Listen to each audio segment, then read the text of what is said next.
చిదంబరంలో ఆకాశలింగం. ఆకాశము అంతటా పరివ్యాప్తమై ఉంటుంది. ఆకాశము ముక్కలవడం అనేటటువంటిది ఉండదు. కానీ మనం ఏమంటామంటే ఆకాశం ముక్కలైంది అని ఒక సౌలభ్యం కోసం అంటాం. ఏదో కుండ తీసుకొచ్చి అక్కడ పెట్టాను అనుకోండి, శూన్యం ఉందండి అనకూడదు. శూన్యము అన్న మాట మనకి లేదు శాస్త్రంలో.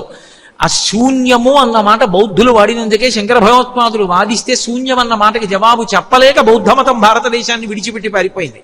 శంకరాచార్యుల వారు తరిమారు అన్న మాట పరమ అబద్ధం. శంకరులు ఎవరినీ తరిమి కొట్టలేదు.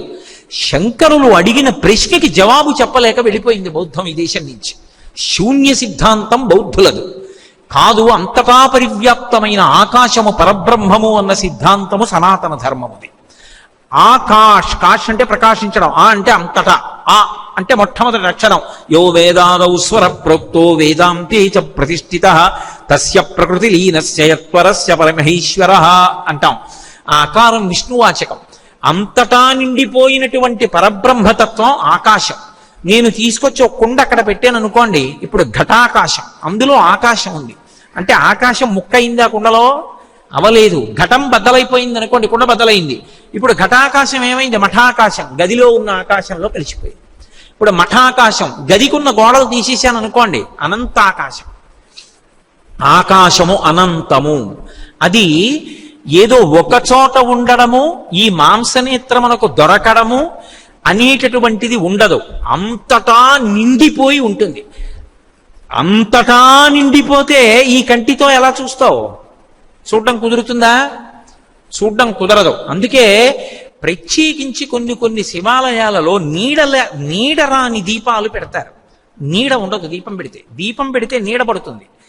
నీడపడని దీపాలతో అలంకారం చేస్తారు. అంటే పరమశక్తివంతమైన క్షేత్రాలని గుర్తు. తిరువారూరులో చేస్తారు అలా. తిరువారూరు క్షేత్రానికి ఉన్న గొప్పతనం ఏమిటంటే నల్లటి గంధం పుయ్యడం, నీడలేని దీపం పెట్టడం, వసంత మాసంలో కళ్యాణం చేసి అనేకమైనటువంటి వాహనాల మీద ఊరిరిగింపు చేయడం. 3 ప్రత్యేకతలు తిరువారూరికి. అటువంటి స్థితిలో అంతటా నిండిపోయినటువంటి పరమాత్మని ఈ కంటితో ఎలా చూస్తావు? ఎలా కుదురుతుంది? ఏదో ఒక రూపంలో పెట్టాననుకోండి, మనసు పట్టుకుంటుంది. ఆ మనసు పట్టుకున్న తర్వాత ధ్యానం చెయ్యగా ధ్యానం చేసి పట్టుకుందాం అనుకున్న మనసు కూడా దానిలోనే కరిగిపోతుంది. అది అసలు ధ్యానానికి పరాకాష్ఠ. మీకు నేను బాగా అర్థమయ్యేట్టు చెప్పాలంటే, ఓ ఉప్పు బొమ్మ ఒకటి సముద్రం యొక్క లోతు తెలుసుకుందామని సముద్రంలోకి ప్రయాణం మొదలుపెట్టి సముద్రంలోకి వెడుతోంది ఉప్పు బొమ్మ. అది సముద్రపు అంచు చేరుకునే లోపల, అడుగు చేరే లోపల ఈ ఉప్పు బొమ్మ ఏమవుతుంది? సముద్రంలో కరిగిపోయి. అలా ధ్యానమునందు 3 ఉంటాయి.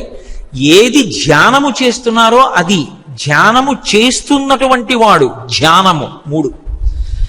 ఈ ధ్యానమునందు మనసు అలా నిలబడిపోగా ధ్యానము చేస్తున్న మనసు, ఆ మనసుతో ఉన్న జీవుడు ధ్యానము చేయబడుతున్న వస్తువునందు లయమైపోతారు. అప్పుడు ఒక్కటే ఉంటుంది, అది అద్వితీయం, రెండవది లేదు. అద్వైతం అనుభూతి. ఆ ఒక్కటిగా నువ్వు అనుభవంలో నిలబడడం. అప్పుడు ఇక రెండో వస్తువు లేదు. అప్పుడు ఆ ఒక్కటే ఉన్నది. అది ఆకాశం అనుభవములోకి వస్తుంది. అది అద్వైతముగా అంతటా నిండిపోయింది. ఇప్పుడు ఇక్కడ కూర్చుని నేను మాట చేత చెప్పగలను అంతటా ఉన్నాడు అని. కానీ అంతటా ఉన్నవాడిగా నేను చూడగలనా? నెయ్యి ఎక్కడుంది అని అడిగాను అనుకోండి, పాలలో ఉన్నది. ఏది చూపించు? కనబడదు. కానీ ఆ పాలనే కాచి తోడు పెట్టి కొంతసేపు కదపకుండా ఉంచి, పెరుగైన తర్వాత కవ్వందింపి తాడు కట్టి చిలికి, ఆ చిలికినప్పుడు వచ్చినటువంటి వెన్నపూస పైకి తీసి పాత్రలో పెట్టి సన్నని అగ్ని మీద దాన్ని బాగా తప్తం చేస్తే అందులోంచి నెయ్యి వస్తుంది. ఇప్పుడు నెయ్యి ఎక్కడుంది? పాలలోంచే వచ్చింది. పాలలో ఉన్న నెయ్యి కంటికి కనపడుతుందా? కనపడదు. ఒకసారి నెయ్యి వచ్చిన తర్వాత పాలలో కలుస్తుందా? కలవదు. అలా విశ్వమునందు విశ్వనాథుడున్నాడు. విశ్వనాథుడే విశ్వముగా ఉన్నాడు. విశ్వనాథుడే, కానీ విశ్వముగా కనపడడం మాయ. అందుకే అసలు నిజానికి విష్ణు సహస్రనామ స్తోత్రంలో 1000 నామాలు లేవు, ఒక నామమే విశ్వం, అదొకటే నామం. మిగిలిన 999 నామాలు కావు. విశ్వం అన్న నామానికి వ్యాఖ్యానాలు. యథార్థానికి. అందుకే శుకబ్రహ్మ మహాభాగవతం ప్రారంభం చేస్తూ హరిమయము విశ్వమంతయు, హరి విశ్వమయుండు, హరిమయము కాని ద్రవ్యము పరమాణువు లేదు వంశ పావన వింటే అన్నాడు. విష్ణువే విశ్వము, విశ్వమే విష్ణువు.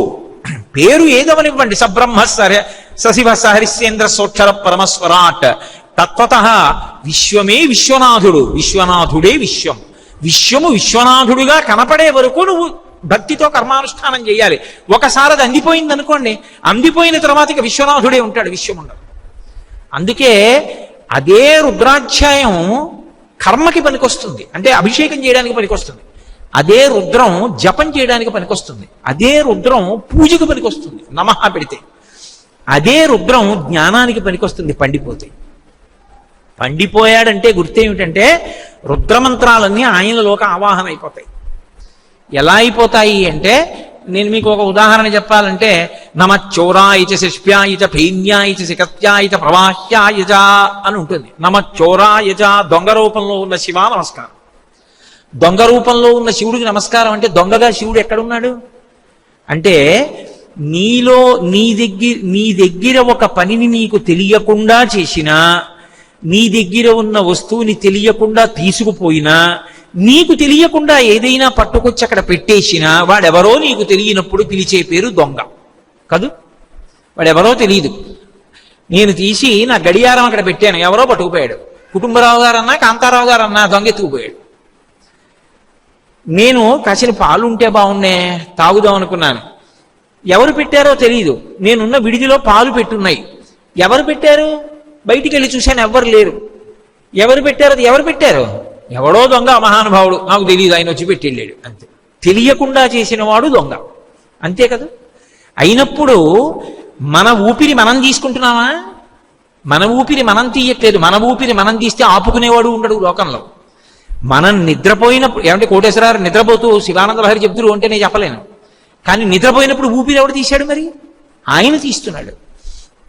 నాకు తెలియకుండా నా ఊపిరి తీసి నేను ఉన్నానన్న భావన లోకానికి ఇచ్చి నన్ను మంగళప్రదుడిని చేస్తున్నాడు.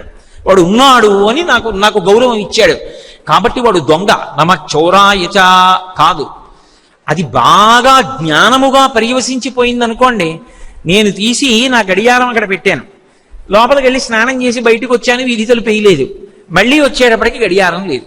అప్పుడు నేను గబగబా వెళ్ళి పువ్వు పట్టుకొచ్చి, ఎక్కడ నేను గడియారం పెట్టానో అక్కడో పువ్వేసి, గడియారం దగ్గర ఎవరు నిలబడి తీసేసి ఉంటారో ఆ నిలబడినటువంటి చోటు దగ్గర 4 పువ్వులేసి, ఈశ్వరా ఒకనాడు నాకు ఈ గడియారం లేదు, అయ్యో ఉపన్యాసం చెప్పుకునేటప్పుడు ఈయన చేతికి ఓ గడియారం ఉంటే బాగుంటుందని నువ్వే ఒకానొక వ్యక్తి రూపంలో నాకు గడియారాన్ని అమర్చావు.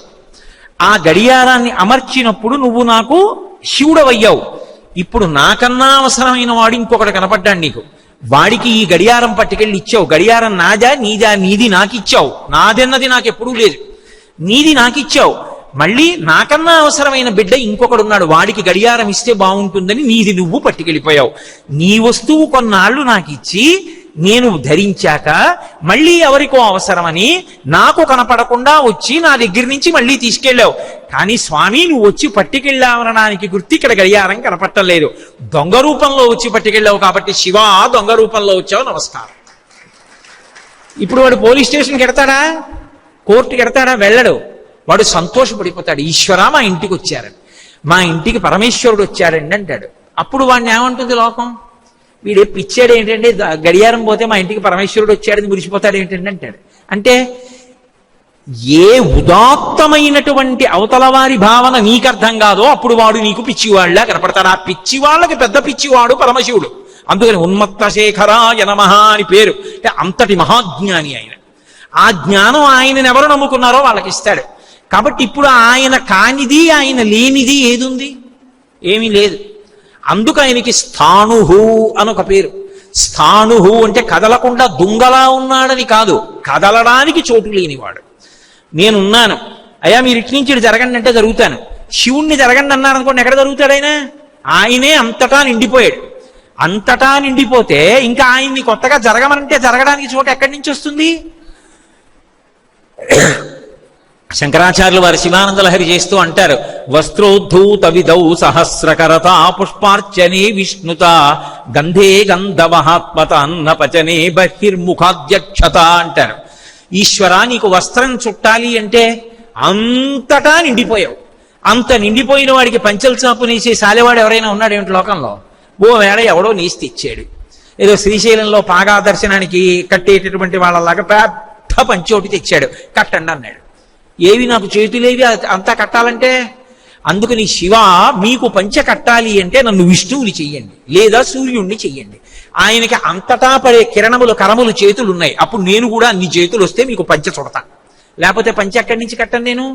చేతిలో పెట్టడం కాదు, పంచెలు చాపివ్వడం అంటే చేతికిచ్చింది కాదు, మెడలో వేసింది, ధరింపజేశారు. అందుకే పెద్దలు ఇస్తే మెడలో వేస్తారు. మెడలో వేశారు అంటే ధరింపజేశారు నూతన వస్త్రాన్ని. కాబట్టి వస్త్రోద్ధూత విధౌ సహస్రకరత పుష్పార్చని విష్ణుత, నన్ను సూర్యుణ్ణి చెయ్యి, నీకు పంచెల చాపు కడతాను. ఇప్పుడు అంతటా నిండిపోయినటువంటి వాణ్ణి మాంసనేత్రంతో ఎలా చూస్తారు? చూడడం కుదరదు. కానీ వాడు అంతటా ఉన్నాడన్న భావన రూఢమైందనుకోండి లోపల, అప్పుడు చిదంబరంలో దర్శనం. చిదంబరంలో దర్శనం ఎలా ఉంటుంది అంటే, ఓ గది గోడ ఉంటుంది, ఆ గోడ మీద మారేడు దళాల మాలలు వేసి ఉంటాయి, తెర వేసి ఉంటుంది. అక్కడికి వెళ్ళి నిలబడితే ఓసారి తెర తీస్తారు, హారతిస్తారు, తలుపేసేస్తారు, తెరేసేస్తారు. ఏదండి శివుడు ఏడేంటంటే అదే శివుడు. ఇంకా శివుణ్ణి మళ్ళీ కొత్తగా నేను తీసుకొచ్చి ఇదిగో శివుడు అన్నాను అనుకోండి, అనంతంగా ఉన్నవాడిని పరిమితం ఎలా చేయను? పరిమితం చేస్తే ఆయన మళ్ళీ అనంతుడు ఎలా అవుతాడు? అనంతుడిగా చూడాలంటే అదిగో అంతటా నిండిపోయిన వాడు కాబట్టి అదిగో అలా ఎదురుగుండా 4 మారేడు దళాలు వేశాం, అవి ఆయనకే వేశాం. అంటే ఇక్కడ నువ్వు ఆ భావన పొందాలి. అంతటా నిండిపోయి ఆయన ఉంటే ఏమిటి ఉపకారం మనకి? నిండిపోయి ఉన్నాడు మంచిదే, ఏమైనా ఉపకారం ఉంది ఆయన వల్ల? ఉండడానికి ఉపకారం చేయడానికి చాలా తేడా ఉంది కదా. ఉండి ఏమిటి ప్రయోజనం అంటే, ఉండి నిర్వహణ చేస్తున్నాడు ఆయన. ఆయనే సమస్తాన్ని నిర్వహిస్తున్నాడు. అందుకే అక్కడ 2 సభలు చెప్తారు, చిత్ సభ, కనక సభ అని 2 సభలు. చిత్ అంటే ఇదే. అందుకే శంకరాచార్యులు వారు సౌందర్యలహరి చేస్తూ ఓ మాట అంటారు, ఖచ్చితపి చిదానందలహరి భజంతి త్వాం ధన్యాః ఖచ్చితపి చిదానందలహరి అంటారు. ఆ లోపల ఉండేటటువంటి చైతన్యం ఉన్నదే, ఆ చైతన్యాన్ని అనుభవంలోకి, భావనారూపంలోకి తెచ్చుకోగలిగిన వాడెవడో వాడు ధన్యుడు. అటువంటి చైతన్య స్వరూపమై అంతటా నిండిపోయినటువంటి పరమాత్మ ఆకాశలింగంగా ఎదురుగుండా మారేడు దళాల మాలలతో దర్శనమిస్తే వాడే సమస్త ప్రాణుల యందు ఉన్నాడు. ఉండి బ్రహ్మాండమునందుంటాడు, పిండాండమునందుంటాడు, అంతటా పరివ్యాప్తమవుతాడు. బ్రహ్మాండంలో ఆయనే, పిండాండంలో ఆయనే.